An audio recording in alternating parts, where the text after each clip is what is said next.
When you live with a stranger, there are always little adjustments. Different sleep schedules, different habits, someone who leaves dishes in the sink longer than you'd like. But with my last roommate, the problem wasn't dirty dishes or late-night noise. It was the bathroom. I'd only been renting that house for a few months when I started noticing it. His name was Mark. He looked late 20s, quiet, kind of reserved. He paid his share of the rent on time and never gave me a reason to complain. Honestly, I thought I'd lucked out with him. But some months later, I realized something strange. Almost every night, usually sometime after midnight, Mark would lock himself in the bathroom. At first, I figured it was normal. Maybe he had stomach issues or insomnia. I didn't care, as long as he kept it down. But the thing was, he'd stay in there for hours. I'd go to bed, wake up at 3 a.m. to get water, and the shower would still be running. I don't think I ever heard him get out. Just that steady hiss of water against the tiles. Eventually, it started bothering me. Our water bill was included in the rent, but it was still ridiculous. One night, half asleep, I knocked and asked if he was okay. There was a long pause. Then, in the calmest voice, he said, "Yeah, almost done." But he didn't come out for another hour. The next morning, I brought it up casually like, "Man, you take long showers, huh?" Mark barely looked up from his cereal. "It helps me think," he said. That was it. No smile, no explanation. That might have been the end of it, except I started noticing. He wasn't always showering. Sometimes, the water would run, but I wouldn't hear movement. Just silence. Other times, there was this faint sound like a murmur. I thought he was on the phone, until one night I pressed my ear to the door. He wasn't talking to anyone. He was repeating something low and steady like a chant. And in between the muffled words, I swore I heard him say my name. I told myself I imagined it. Thin walls, pipes rattling, a tired brain playing tricks. But the more I listened, the more certain I became. He was saying it over and over, like it was part of whatever he was doing in there. Around that time, other things in the house started changing. The mirror above the sink disappeared one morning. Not broken, not removed, just covered. He'd taped newspaper across it. Then the little mirror in the hallway. Then the bathroom mirror. When I asked why, he just said, "Mirrors hold too much. Better to keep them covered." I laughed, thinking he was joking, but he didn't laugh back. By then, I'd stopped sleeping well. Every night I'd hear the water running and his low voice behind the door. It wasn't constant, it came in waves. Sometimes calm, sometimes urgent. It got to the point where I started wearing headphones in bed just to block it out. But even then, I'd wake up with this uneasy feeling, like someone had been standing outside my door. The first time I actually caught him was by accident. I came home early one afternoon, and the bathroom door was wide open. Inside, the mirrors were completely covered in black trash bags, taped so tightly not a single edge showed. The shower was running even though nobody was in it. And Mark was sitting cross-legged on the floor, in the dark, his eyes closed and his lips moving. When he noticed me, he didn't jump or try to explain. He just opened his eyes and said flatly, "You're early." Then he stood, turned off the water, and brushed past me without another word.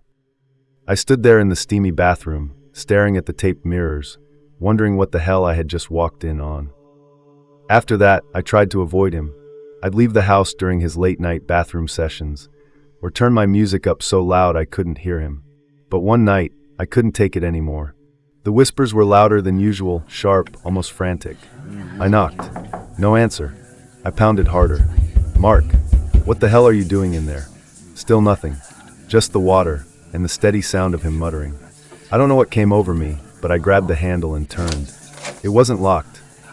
The bathroom was dark, the air thick with steam, and the smell of something burnt. Every mirror was smothered in black plastic. The candle in the corner flickered weakly, barely cutting through the haze. And crouched by the tub was Mark, his knees drawn to his chest, his hands clenched so tight his knuckles looked white. His lips moved quickly, repeating words I couldn't make out at first. Then, suddenly, I heard it clearly. My name. Over and over, his voice low and rhythmic.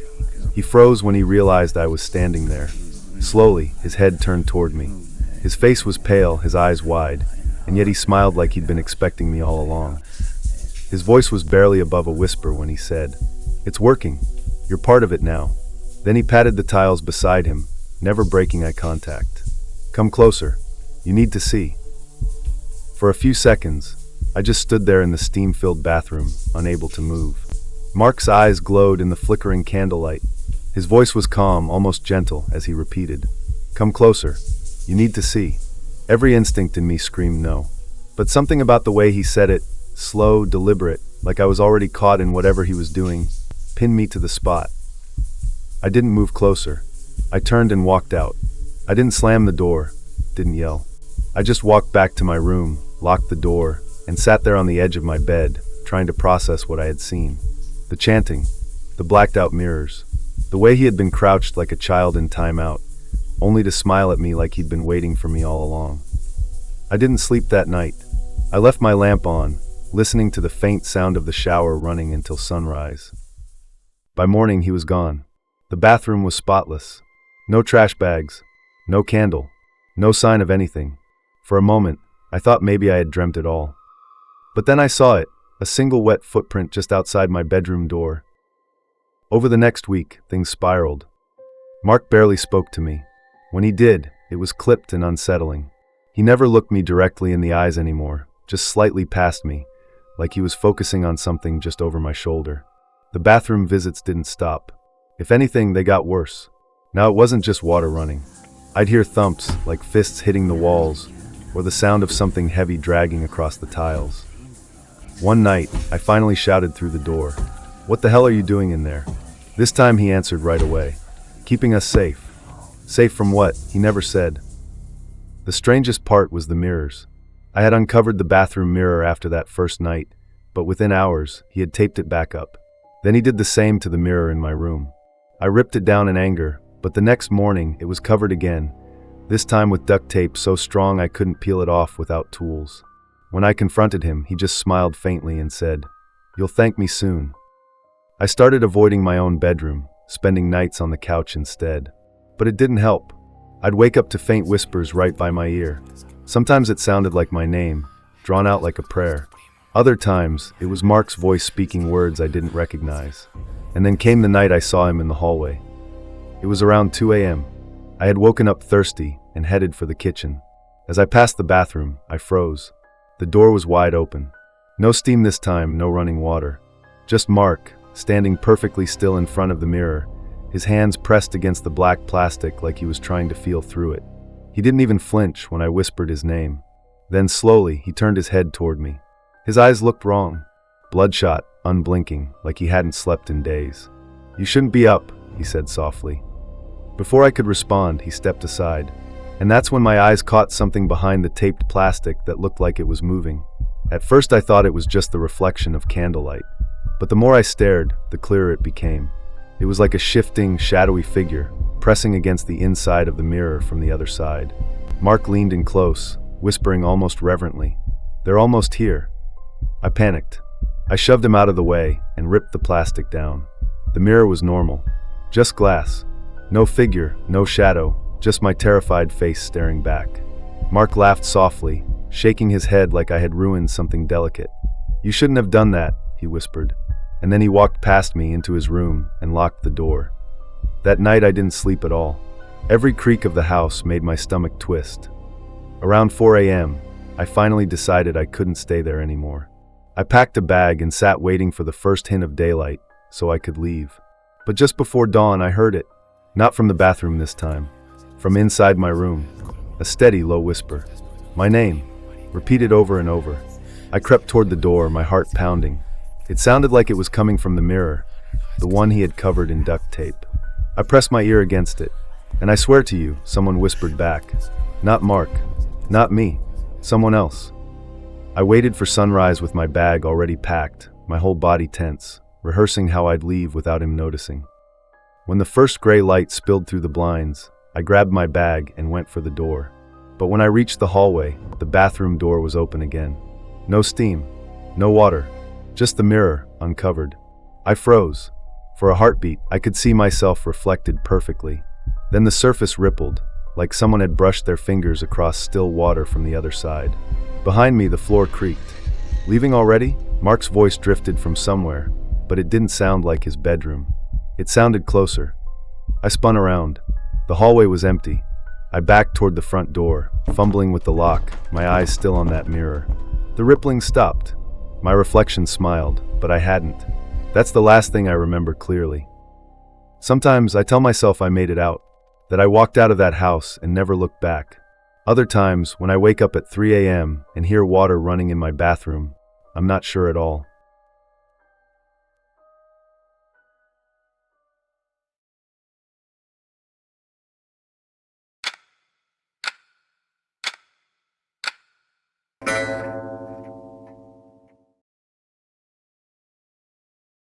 Okay, so I found a room to rent on Craigslist. This was about 12 years ago, back when it was still, kind of safe. Or at least it felt that way. When I met the gentleman who owned the home, I was upfront. I told him straight that I just needed a room to rent, and that I was not interested in a relationship of any kind. Just a safe place to stay. I even brought my mom with me for that first meeting for my own safety. She sat in her car across the street while I walked up to the porch. He seemed normal enough, polite. The house was quiet, and I really needed a place quickly, so I moved in the next day. Everything seemed fine for the first week or so. Totally fine. The room was clean. The house smelled faintly of lemon cleaner. There were no other roommates, and we seemed to get along well. It felt like I'd lucked out. But after about 2 weeks, little things started to feel off. Nothing dramatic at first, just small, strange details. A door left slightly ajar. An odd smell in the hallway, like stale cologne mixed with something metallic. I started noticing his behavior. Weird pauses. He'd stare for a second too long before answering. I also started to find weird things around the home that I had not noticed at first. Don't worry, I will be getting into all that in a second. He'd told me up front that he had a seizure disorder, but this would only leave him temporarily unable to speak for about 10 seconds. He could still move around, still drive, still work. The seizure didn't make him convulse. He just appeared dazed for a few moments. So I chalked the odd pauses and slightly erratic behavior to just a symptom of the seizures that he had. And I need to say this part, even though it's personal. About 6 months before moving in, I'd been raped. I was still dealing with PTSD, though I didn't really recognize it as that yet. My nerves were shot, but for some reason I felt oddly safe in that house. He wasn't charming or warm. He didn't try to make me feel safe. I just felt like I could trust him. He wasn't violent. He didn't force himself on me, so if that's a trigger for anybody, it doesn't get like that. There is a reason I bring this up, but it's for a slightly more innocent reason. One day, completely out of the blue, he started talking about the last girl who'd lived there. How he'd worked out an arrangement with her, either paid her for sex or gave her discounted rent. I don't even remember the exact details, but it was definitely not legal. I do remember how my stomach dropped. I told him that I was very upset about this because I made it crystal clear from day one that I wasn't interested in anything sexual or any kind of relationship. And now here he was casually telling me about it like it was normal.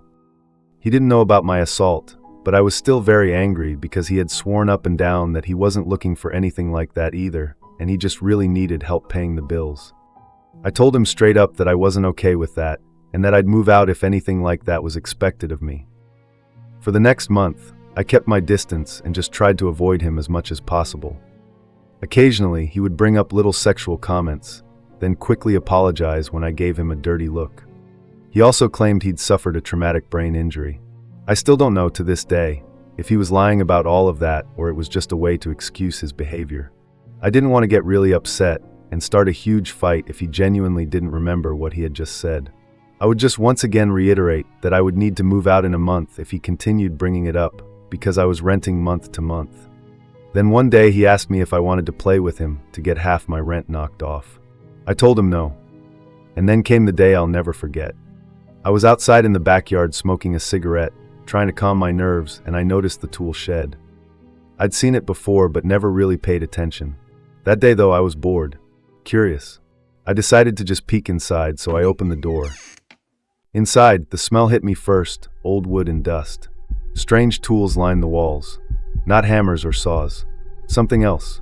Instruments I couldn't name. Later, I learned they were antique gynecological tools.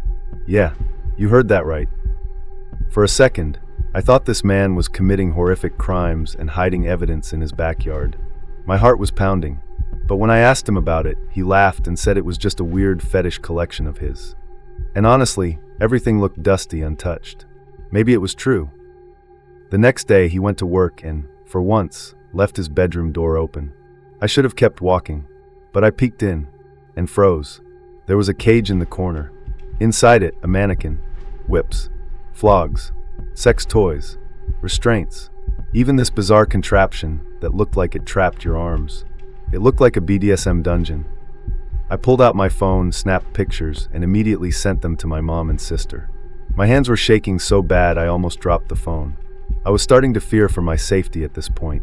Again, since there were no bodies or anything like that, I figured I could stay just one more night until my mom could drive down the next day, as she had to drive down from out of state. I locked my door, barely slept. When my roommate got home from work that night, he went straight to his bedroom for a minute. Then he came out, looked right at me, and said, "I saw you taking pictures." Then he added, "I love the way you wash your hair and dry off in your bedroom." My stomach turned to ice. I know landlords are allowed to have visible cameras in common areas. But hidden cameras? In the bathroom? In my bedroom? That's illegal. I ran outside and called my mom. She said, "Hang up and call 911. Right now." So I did. By the time the police arrived, though, the cameras were gone. He must have ripped them out the second I ran out. The police searched but found nothing illegal. They said that yeah, the cage and the tools were weird, but weird isn't a crime. There were no evidence of actual crimes or anything. At this point, I was extremely terrified, especially because of what had happened to me earlier that year. My mom was scared for me as well, so she and my dad got me a hotel room. That night, I stayed at the hotel my parents booked for me until they could get there the next day. I sat on the bed, staring at the ceiling, replaying everything in my head. The next morning, I requested a police escort, and although I waited hours, they finally came and helped me get my things out. My parents arrived too, and made sure to get me the hell out of there. I've never been back. Even now, 12 years later, just telling the story makes my skin crawl. And the worst part, knowing he probably found another girl after me.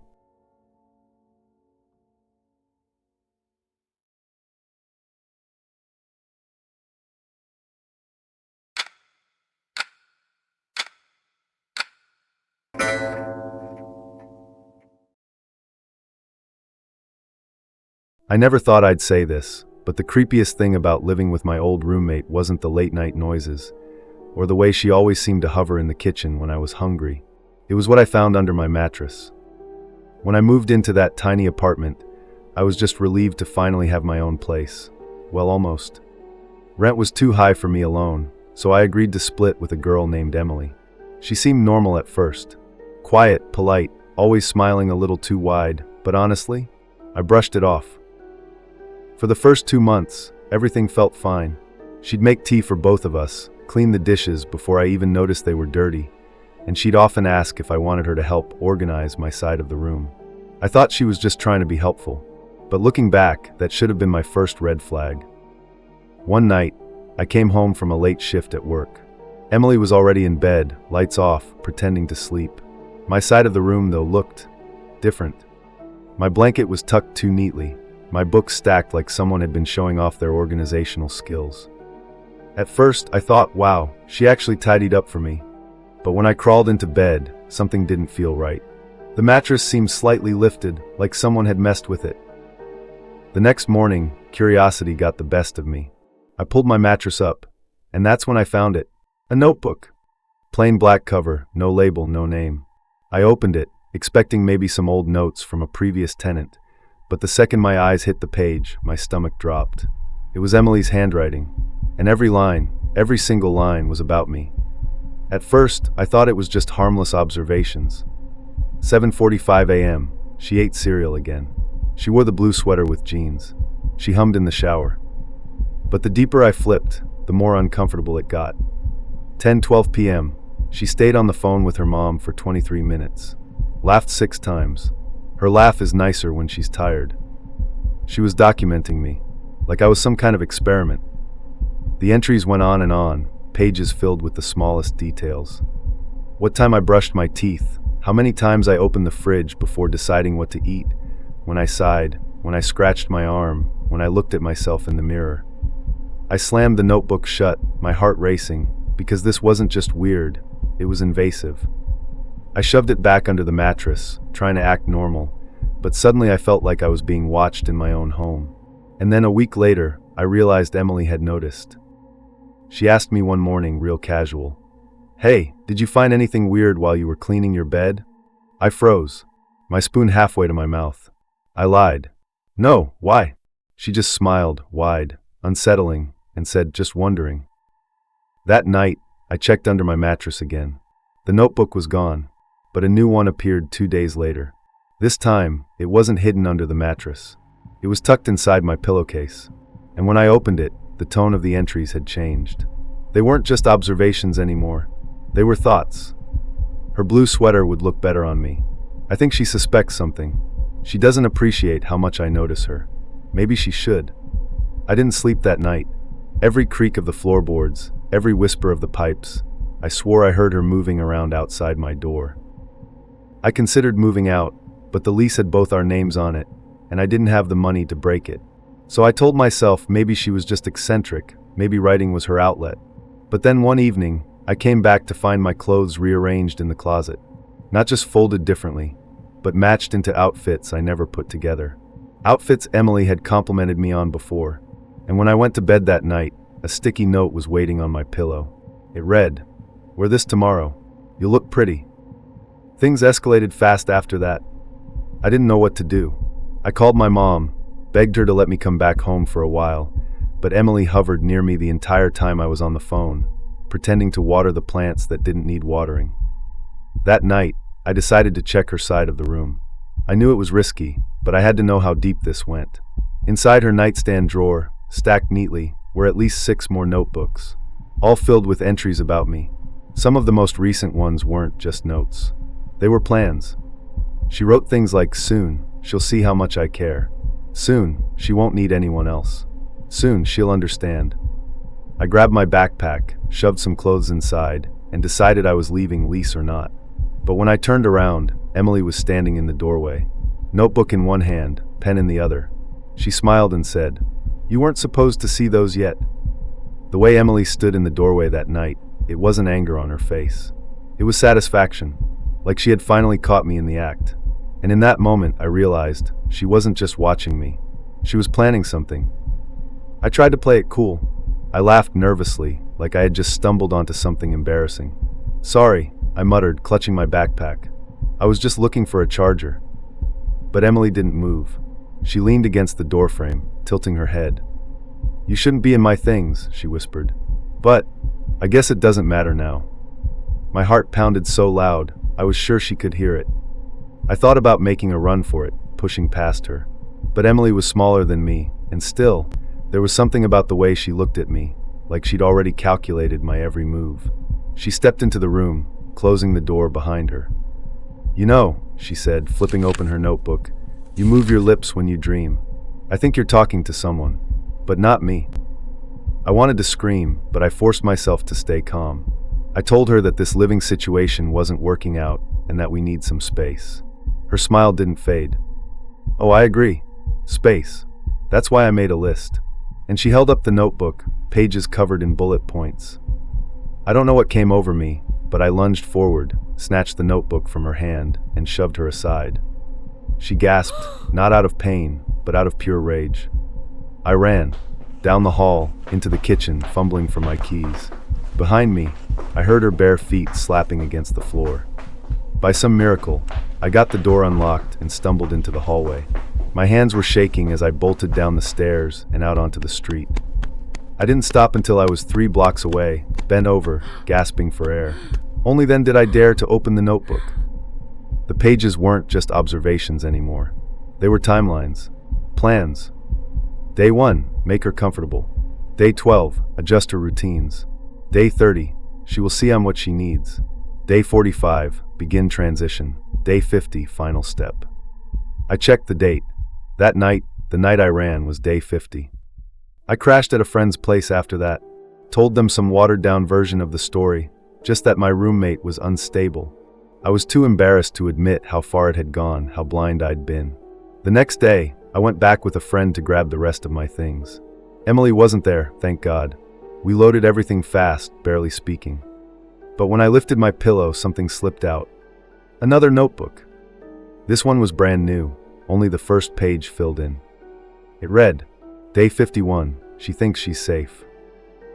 I moved back in with my parents after that, convinced I'd finally escaped her. For a while, I even let myself believe it was over. Until the mail started arriving. Not addressed to me, addressed as me. Packages under my name that I never ordered. Clothes in my size. Makeup in my shades. Journals, dozens of blank journals. I threw them all away. And every time, the return address was the same. No name. Just my city. My street. But never the exact house. The final straw came 2 weeks later.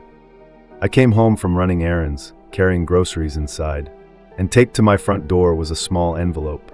Inside was a photo. Me, asleep in my bedroom. I don't remember the groceries hitting the floor. I don't remember screaming for my parents. I just remember my mom picking up the photo with shaking hands, asking, "When was this taken?" I didn't have an answer. That was the night we called the police. They searched the house, the yard, the surrounding streets, but Emily was gone. The officer who interviewed me looked grim as I handed over the notebooks I had kept.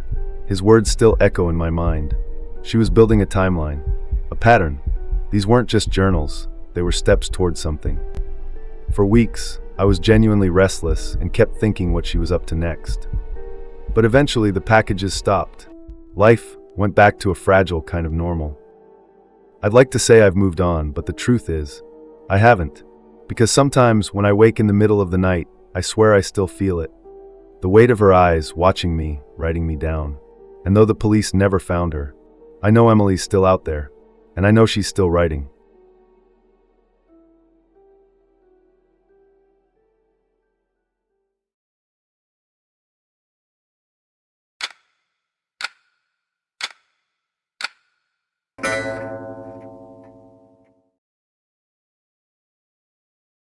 I never knew where she went every Wednesday night. Every week, at almost the exact same time, she'd slip out the door without a word. If I asked her, she'd act like she didn't hear me. No answer. No acknowledgement. Just silence. At first, I thought, okay, maybe she was seeing some guy and just didn't want me to know. That wouldn't have been shocking. She'd always been a little wild, always had secrets. Her past had some dark spots that she didn't like talking about. But the more it happened, the more it gnawed at me. It was always Wednesday, always gone for just about an hour. Sometimes longer, but never shorter. And I started thinking, maybe it wasn't a guy. Maybe she'd gotten back into drugs. Or maybe she was doing sex work. My brain really went everywhere. And the fact that she wouldn't just tell me made it worse. We'd been roommates for 5 years. She was supposed to be my best friend. And here she was, slipping out every Wednesday night like she was living a double life. I wanted to confront her. God, I really did. But every time I tried, the words stuck in my throat.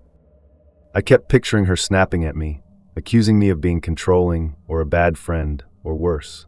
So instead of saying anything, I just let my frustration fester. I'd slam cabinets a little too hard, leave her texts on read, act distant. I know it sounds immature, but I didn't know what else to do. Until one night, I decided I was done guessing. I was going to follow her. It was a Wednesday, and as usual, she grabbed her coat and left without a word. A few seconds later, I slipped out too, keeping my distance, my heart hammering in my chest like I was the one doing something wrong. The night was chilly. Our streetlights cast long shadows across the pavement as I trailed her. I stayed far back, ducking behind the occasional tree or parked car, like some amateur spy. We walked for maybe 10 minutes. My nerves spiked when she suddenly turned a corner, but she didn't catch me. She just kept walking.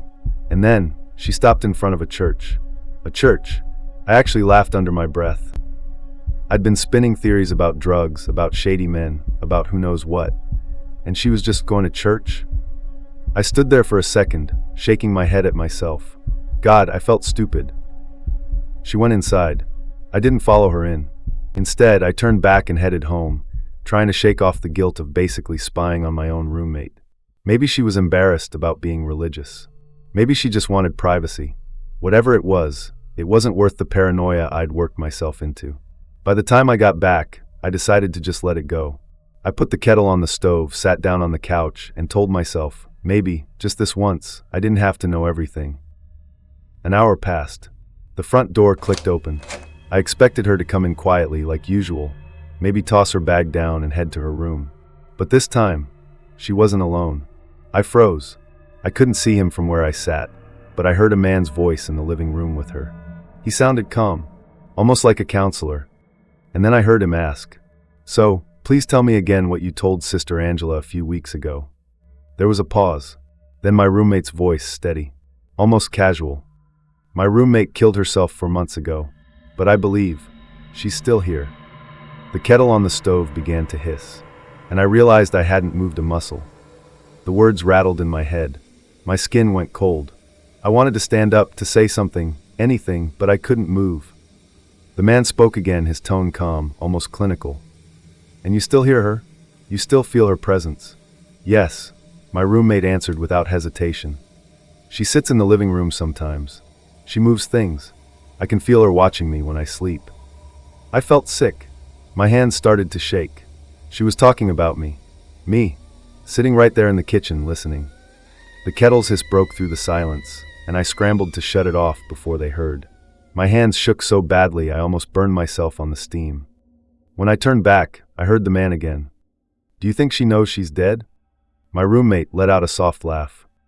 "Sometimes. I don't think she realizes it.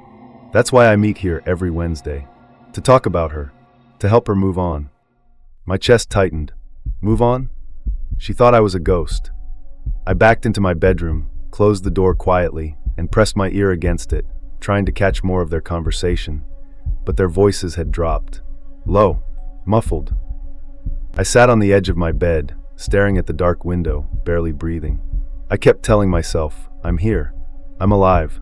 This is insane." But then, a thought crept in. Why did she say 4 months? 4 months ago, I had been in that car accident, the one that left me hospitalized for weeks.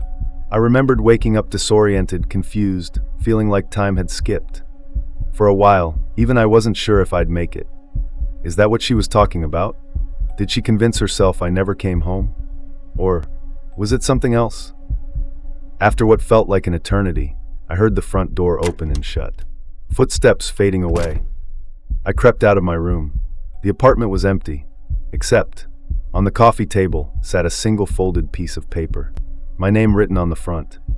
Hands trembling, I picked it up.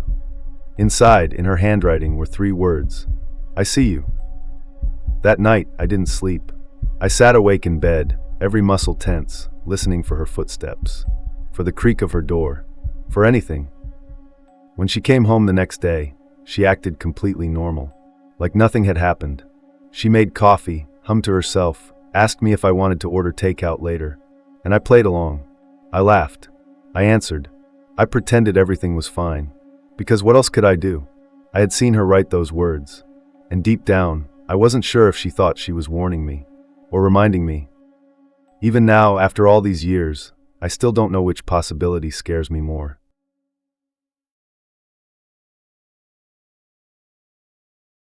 If you made it this far, you're already part of the Grave Hour. Tap subscribe and hit the bell so you never miss when the next nightmare drops.